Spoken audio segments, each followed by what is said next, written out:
Resulullah vefat edince sallallahu aleyhi ve sellem Arapların çoğu irtidat etti, kabileler. Dinden döndü. Kimisi dedi ki namaz kılarız, zekat vermeyiz. Kimisi dedi ki namaz da kılmayız. Ebu Bekir radıyallahu anh ne dedi? Vallahi bunlarla harp edeceğim dedi. Dediler ki hatta Hazreti Ömer bile dedi ki ya namaz kılanlarla da mı harp edeceksin? Evet dedi. Resulullah sallallahu aleyhi ve sellem zamanında verdikleri zekattan bir keçi yavrusunu eksik verirlerse harp edeceğim dedi. Ve Hazreti Ömer o zaman dedi ki senin Allah gönlünü şen etmiş, manen geniş etmiş. Hatta dedi kimse gelmese tek başıma gideceğim. Sağ kolum kesilse sol kolumla savaşacağım. Sol kolum kesilse vücudumla üzerlerine atılacağım dedi. Bu dini eksiltmeyeceğim dedi. Onun için Ebu Bekir oldu. Anlıyor musun? Radıyallahu anh. Onun için ikinin ikincisi oldu. Mağarada da ikincisiydi. İmamlıkta da ikincisiydi. Halifelikte de ikincisiydi. Vefatında da kabre yanına girmekte ikincisi oldu. Öyle kolay olmuyor ikinin ikincisi.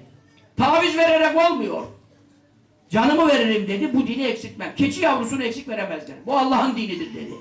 Bu iş böyle olur ya. Efendim, ama onlar da namaz kılıyor şimdi, onlara dokunmayalım. Ya namaz kılıyorlar, ne alakası var?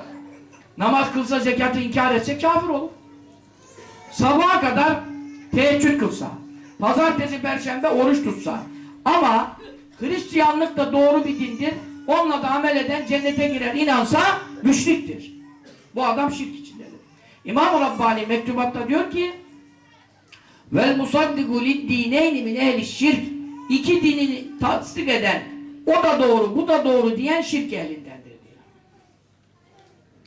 Bir adam diyor mektubatta 3. ciltte İmam-ı Rabbani 1000 senelik müçtehittir. Buyuruyor ki bir adam hem kafirlerin merasimlerini, dini ayinlerini kutlasa, katılsa, hem de İslam merasimlerini kutlasa, bu adam müşriktir diyor. Şimdi bunlar ne yazmışlar Zaman Gazetesi'nde? Hem Hristiyan hem Müslüman yazmışlar. Adamın birine Meryem adında kızı verdiler, nikah ettiler.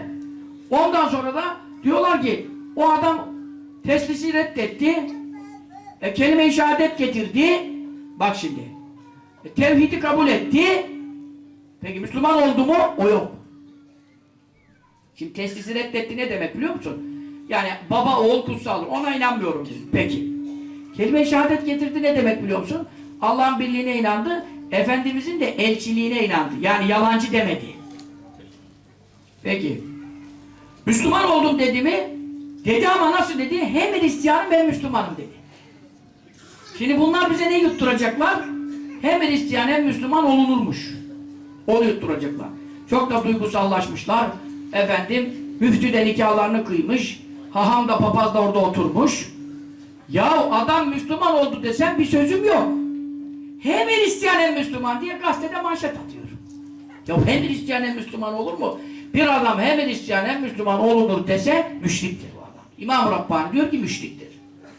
Onun için namazları sizi aldatmasın. Efendim bir adamın namazı, teheccüdü, zikri, haccı, ömresi, pazartesi, perşembe oruç tutması sizi aldatmasın. Önce Resulullah'ın getirdiği dine, inancına bakacaksınız. Sallallahu aleyhi ve sellem. İslam'dan başka din yok. Başka dinlerin hiçbiri Allah'a çıkmaz, cennete çıkmaz. Bütün dinlerden uzaklaştım, Müslüman oldum demeden adam cennete girmez. Böyle bir şey olur mu ya? O Müslüman kızı nikah etmişler, o kız gidiyormuş kilisede ayine katılıyormuş. Adam da Ramazan'da teraviye geliyormuş. Çifte pasaport gibi çifte dinlilik çıkardılar bunlar ya. Kendi gazetelerinin her yerinde bunu yazıyorlar.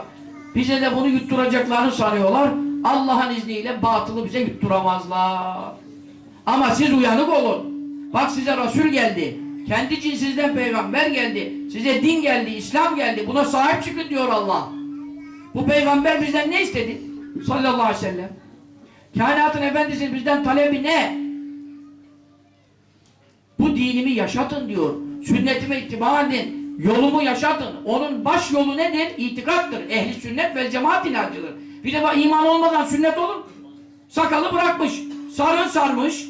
Ama itikat ehli sünnet değil. Ne olacak bu adam? Kadın çarşaf giyse, kaderi inkar etse. Ne olur bu? Amentüyü bozar. Önce ehli sünnete göre Âmene Rasûl bimâ unzile ileyhi min rabbihi vel mü'minûn. Peygamber neye inandı? Müminler ona inandı. Evvela Efendimiz sallallahu aleyhi ve sellem ve sahabe-i kiram nelere inandı? Aynen inanacağız. Ondan sonra salih ameller yapacağız. Yoksa Hayrettin Karaman dediğine baksana, adam diyor Tevrat'taki bir hükmü yapsa o da salih amel olur diyor. Ya Tevrat şu anda geçersiz, hükümsüz, nasıl salih olacak? Salih olması için Müslüman olması lazım evvela. Müslüman olanın Tevrat'ta, İncil'de bakacak yeri yok. Kur'an hepsini kaplamış, Kur'an'la amel eden hepsiyle amel etmiş. Allah bizi bu nurlu yoldan mahrum etmesin. Ayağımıza çelme takacak olanlara, itikadımızı bozmak için uğraşanlara Rabbim fırsat vermesin. Bu gelen yüce Nebi'nin sallallahu aleyhi ve sellem risaletinin şuuruna ermeyi nasip eylesin.